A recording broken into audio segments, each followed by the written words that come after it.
السلام علیکم ورحمۃ اللہ وبرکاتہ۔ ناظرین، آج میں آپ کے سامنے ایسی شخصیت کا تذکرہ کرنا چاہتا ہوں جنہیں ذو النورین بھی کہا جاتا ہے، جنہیں کامل الحیاء والایمان بھی کہا گیا، جنہیں جامع القرآن ہونے کا بھی شرف حاصل ہے۔ میری مراد خلیفہ ثالث حضرت سیدنا عثمان بن عفان رضی اللہ تعالی عنہ ہیں۔ وہ عثمان جو دور جاہلیت میں بھی عفیف اور پارسا تھے، دیانت دار تھے، رحم دل تھے اور فیاض اور کنبہ ور تھے۔ آپ جانتے ہیں کہ دنیا میں ہر بیٹی کا باپ اپنی دامادی کے لیے بہتر سے بہتر داماد تلاش کرنے کی کوشش کرتا ہے، تو وہ انسان جس کو رسول اللہ صلی اللہ علیہ وسلم نے یکے بعد دیگرے اپنی 2 بیٹیوں کے لیے منتخب کیا ہوگا، وہ کیا بہترین انسان نہیں ہوگا؟ بلکہ حقیقی بات یہ ہے کہ ہمارے انتخاب میں غلطی کا امکان بہت زیادہ ہوتا ہے، لیکن حبیب کبریا صلی اللہ علیہ وسلم کا انتخاب نرالا ہوتا ہے۔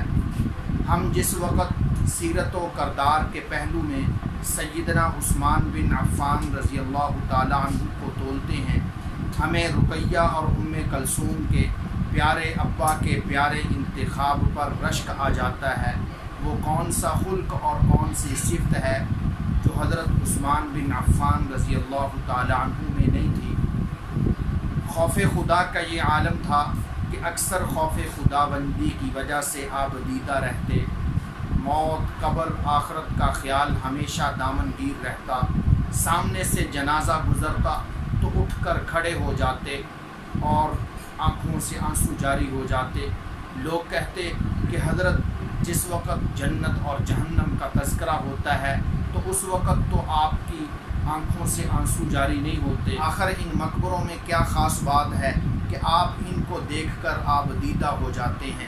تو فرمانے لگے، میں نے محبوب کبریا صلی اللہ علیہ وسلم کو یہ ارشاد فرماتے ہوئے سنا ہے کہ اے لوگو، قبر جو ہے آخرت کی منزلوں میں سے سب سے پہلی منزل ہے۔ اگر یہ معاملہ آسانی سے طے ہو گیا تو باقی منازل بھی آسان ہیں، اور اگر اس کے اندر دشواری پیش آئی تو باقی مراحل بھی دشوار ہوں گے۔ حب رسول صلی اللہ علیہ وسلم کی یہ حالت تھی کہ نبی پاک صلی اللہ علیہ وسلم کے ہم رکاب رہے اور آپ صلی اللہ علیہ وسلم پر جانثاری کا حق ادا کر دیا۔ نبی پاک صلی اللہ علیہ وسلم کے ساتھ سیدنا عثمان بن عفان رضی اللہ تعالیٰ عنہ کو اتنی محبت تھی کہ اپنے محبوب آقا صلی اللہ علیہ وسلم کی فقیرانہ اور زاہدانہ زندگی کو دیکھ کر بے قرار رہتے۔ جب موقع ملتا تو خدمت اقدس کے اندر تحائف پیش کرتے۔ ایک دفعہ 4 دن تک آل رسول صلی اللہ علیہ وسلم نے فقر و فاقہ سے بسر کیے۔ حضرت عثمان بن عفان رضی اللہ تعالیٰ عنہ کو معلوم ہوا تو آنکھوں میں آنسو جاری ہو گئے، فوراً بازار گئے اور سامان خورد و نوش وغیرہ خریدا اور 300 درہم بطور ہدیہ کے نذرانہ کے لے جا کر خدمت اقدس میں پیش کر دیے۔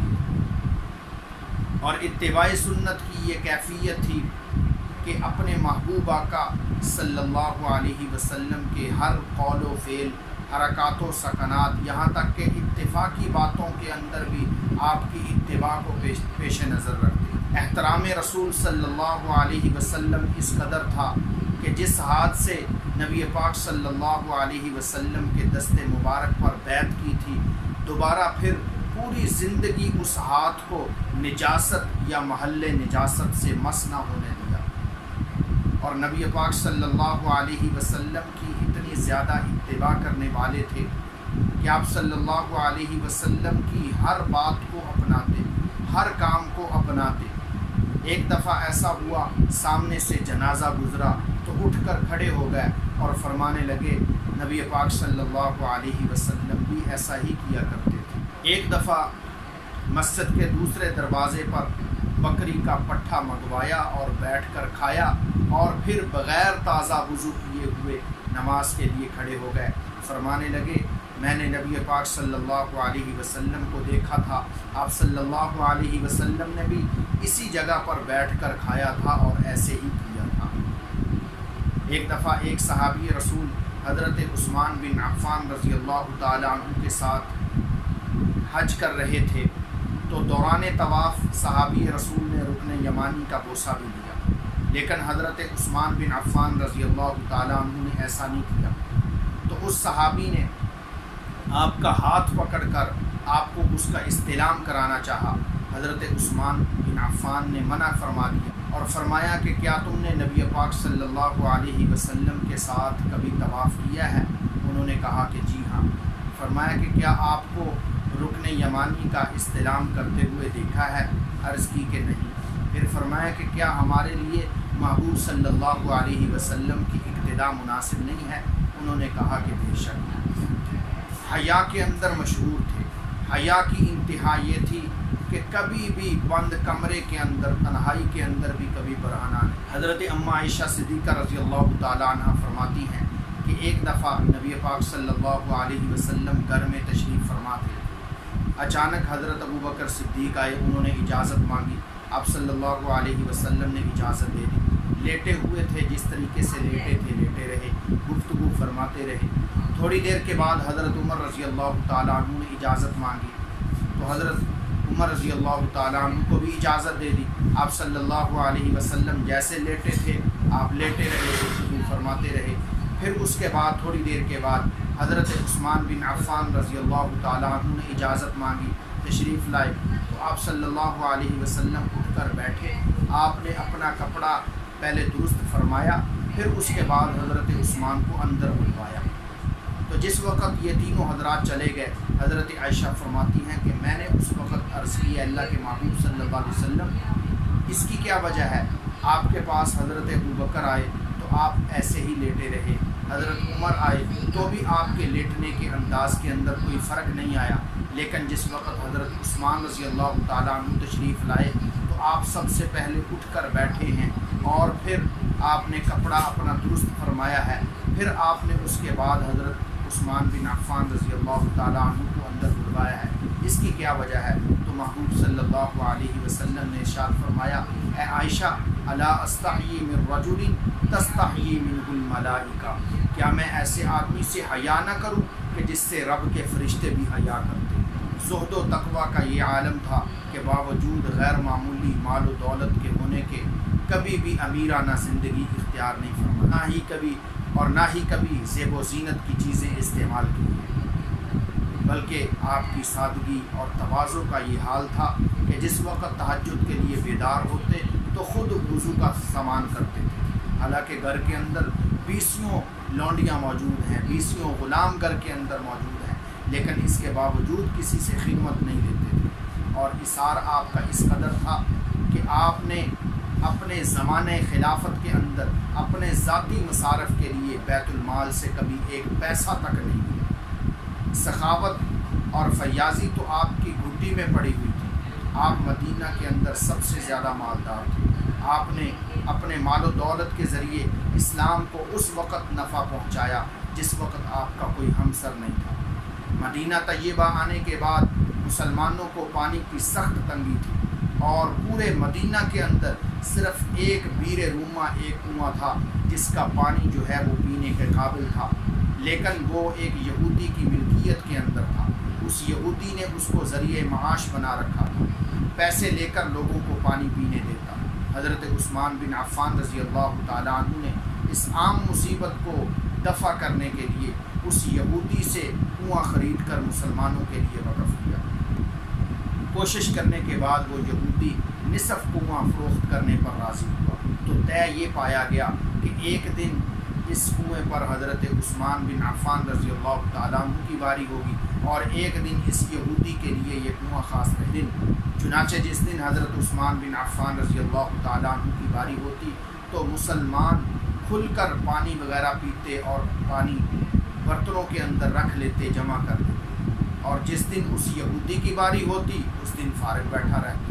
جس وقت اس یہودی نے دیکھا کہ اب مزید اس سے کوئی فائدہ حاصل نہیں ہو رہا تو وہ دوسرا نصف بھی فروخت کرنے پر راضی ہو گیا۔ تو حضرت عثمان بن عفان رضی اللہ تعالیٰ عنہ نے دوسرا نصف کنواں بھی 8000 درہم کے اندر خرید کر مسلمانوں کے لیے وقف کر دیا۔ تو یہ آپ کی سخاوت تھی۔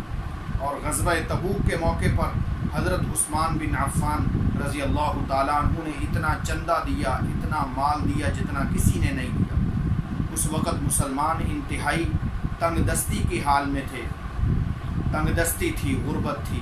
اسی وجہ سے اس غزوے کو غزوہ جیش العسرہ بھی کہا جاتا ہے۔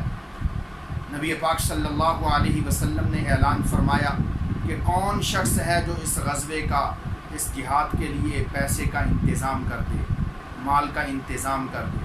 حضرت عثمان بن عفان رضی اللہ تعالیٰ عنہ اٹھ کر کھڑے ہو گئے، اے اللہ کے نبی، میں 100 اونٹ ساز و سامان کے ساتھ دینے کے لیے تیار ہوں۔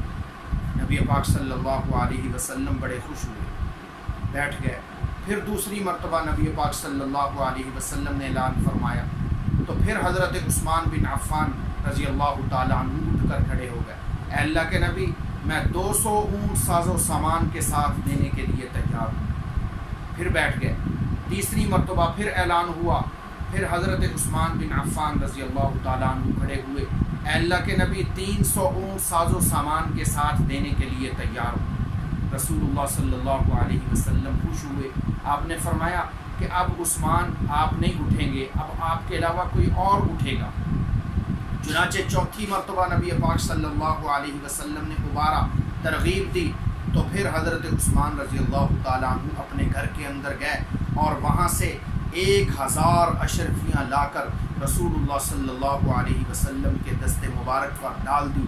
آپ صلی اللہ علیہ وسلم ان اشرفیوں کو ایک ہاتھ سے دوسرے ہاتھ پر ڈالتے اور خوش ہو رہے تھے، اور زبان اقدس سے یہ فرما رہے تھے، ما ضر عثمان ما عمل بعد اليوم، آج کے بعد عثمان جو کر لیں، جو عمل کر لیں، کوئی عمل بھی ان کے لیے نقصان دہ نہیں ہے۔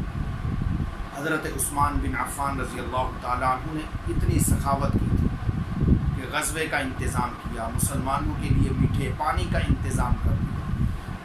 لیکن اس سے بھی بڑھ کر حضرت عثمان بن عفان رضی اللہ تعالیٰ عنہ کے لیے خوش بختی یہ تھی کہ جس وقت حضرت عثمان رضی اللہ تعالیٰ عنہ کو صلح حدیبیہ کے موقع پر رسول اللہ صلی اللہ علیہ وسلم نے سفیر بنا کر مکہ والوں کی طرف روانہ فرمایا تھا، تو آپ صلی اللہ علیہ وسلم نے یہ فرمایا، اے عثمان، تم جاؤ اور مکہ والوں سے بات چیت کر کے آتے ہیں، اس لیے کہ مکہ والے تمہاری عزت کرتے ہیں۔ تو حضرت عثمان بن عفان رضی اللہ تعالیٰ عنہ گئے تو مکہ کے لوگ کہنے لگے، اے عثمان، تم چاہو تو طواف کر سکتے ہو، لیکن ہم تمہارے علاوہ کسی اور کو یہاں پر آنے نہیں دیں گے۔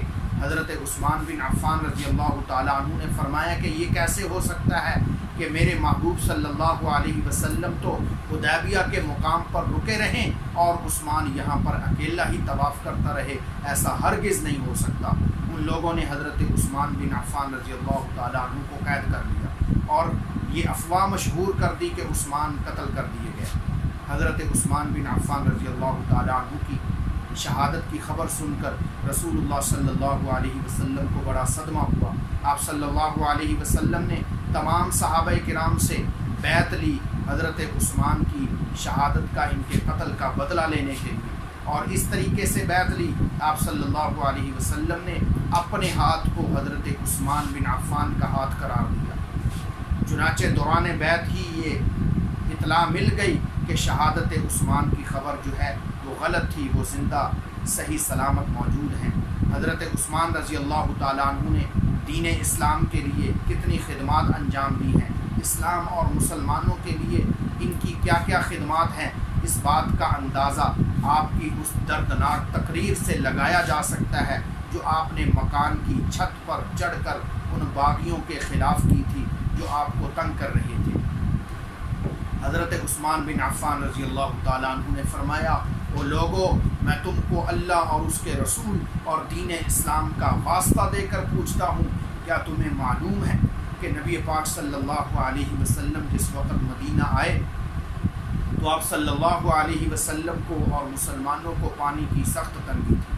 مدینے کے اندر صرف ایک کنواں تھا، بیر روما نامی کنواں، جو ایک یہودی کی ملکیت کے اندر تھا، جس کا پانی پینے کے قابل تھا،